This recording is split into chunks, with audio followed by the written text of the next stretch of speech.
In front of me I've got BYD SEAL U. In this video I'll show you how to enter and manage vehicle cameras. In the beginning, let's go to Apps and Vehicle Image. Here in AVM you can enable or disable vehicle image, enable parking sensors, enable 3D camera.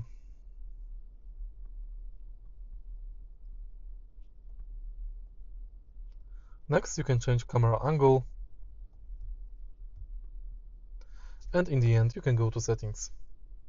Here you can enable radar triggered AVM, AVM adapted to steering, and transparent view. If you find this video helpful, please leave like, comment and subscribe.